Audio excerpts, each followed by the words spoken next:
Assalamualaikum warahmatullahi wabarakatuh. Hamidanillah wa musalliyan wa musalliman ala sayyidina Rasulillah habibina wa maulana Muhammad ibn Abdillah wa ala alihi wa ashabihi wa man tabi'ahu bihudah fala hawla wa la quwata illa billah, amma ba'du. Ikhwani hafizakumullah, pada saat ini kami akan menerangkan tentang syarat wajibnya berpuasa. Yang dimaksud dengan syarat wajibnya berpuasa, ketika seseorang muslim sudah mencukupi syarat yang akan kami sampaikan ini, maka ia hakikatnya sudah wajib untuk berpuasa. Tetapi apabila tidak mencukupi syarat sebagaimana yang nantinya akan kami uraikan, maka ia hakikatnya masih belum wajib untuk berpuasa. Syarat wajib berpuasa yang pertama adalah al-Islamu, beragama Islam. Artinya orang-orang yang memeluk agama Islam itu diwajibkan untuk berpuasa. Artinya apabila seorang yang mengaku dirinya muslim lalu ia tidak melakukan puasa, maka hukumnya haram, berdosa. Berbeda dengan orang kafir, orang yang tidak mengimani Allah, mereka tidak wajib untuk berpuasa. Mereka tidak wajib untuk menjalankan hukum syariat-syariat agama, tidak wajib untuk sholat. Tetapi kelak di akhirat mereka masih akan ditanyakan tentang kenapa mereka tidak melakukan puasa, tidak melakukan sholat dan lain sebagainya. Tapi untuk di dunia mereka tidak wajib.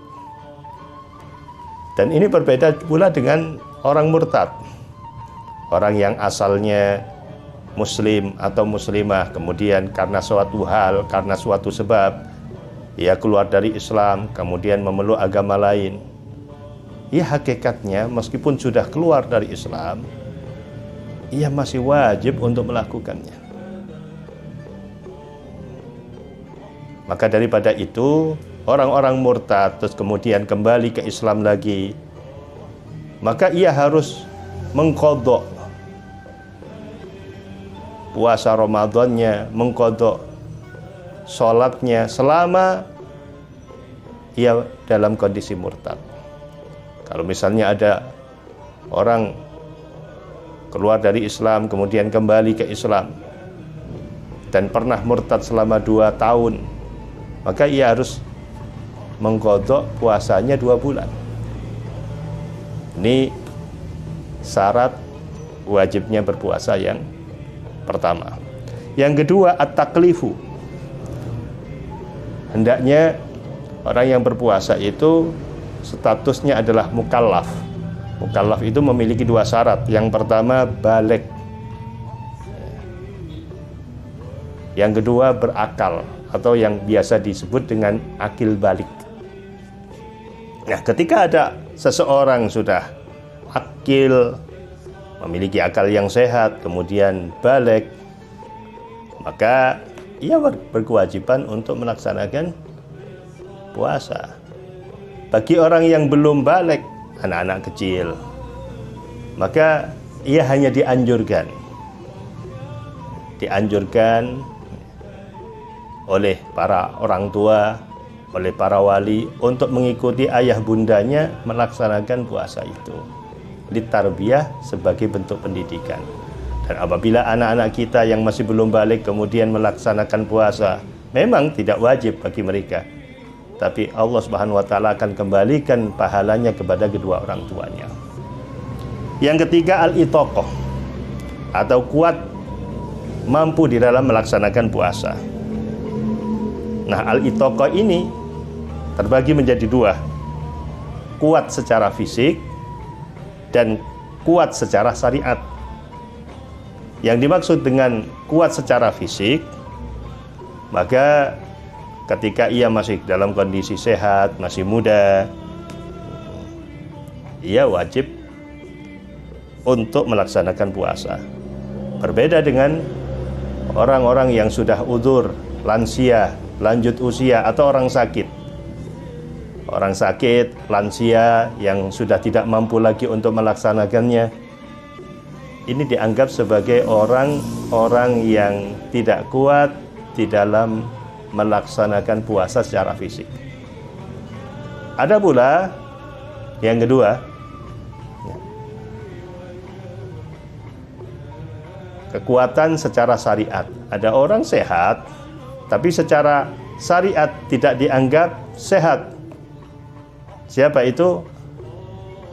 Orang-orang muslimah yang tengah mengalami haid dan nifas. Mereka dianggap belum mampu melaksanakan puasa secara syariat.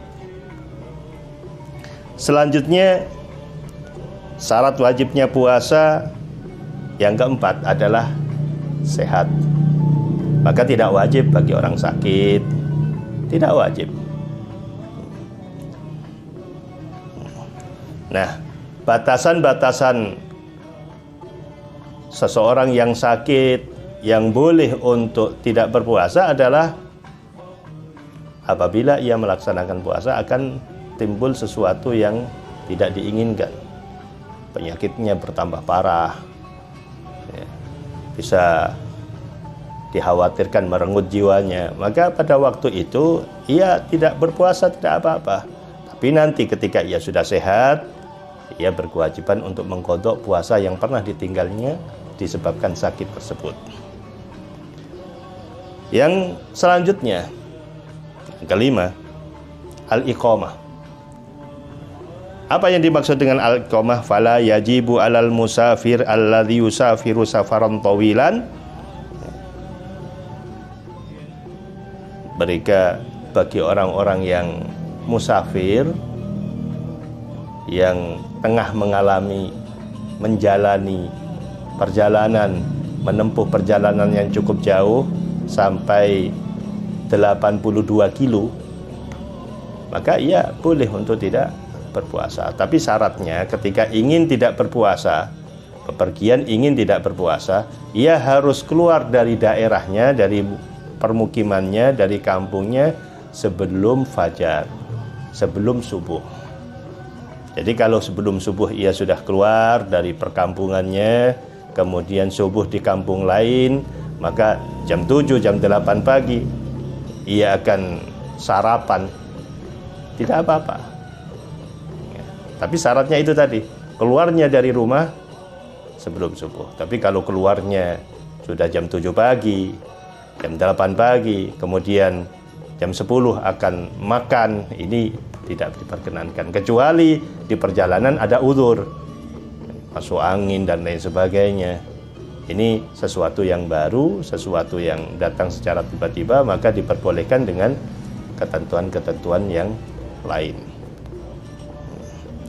Nah, di sini perlu juga kita perhatikan, musafir meskipun jauh perjalanannya, tapi tidak merasakan kesulitan.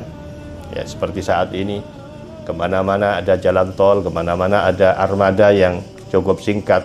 Mau ke Jakarta hanya beberapa jam saja dan tidak mengalami kesulitan, kesengsaraan di dalam perjalanannya.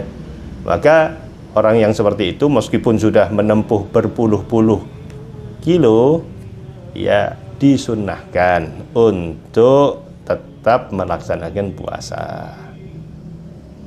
Maka ini merupakan bagian-bagian dari syarat wajibnya puasa.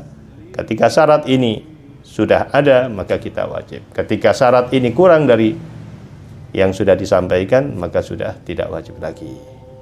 Tetapi masih diwajibkan untuk qadha bagi poin-poin yang sudah kami sebutkan tadi.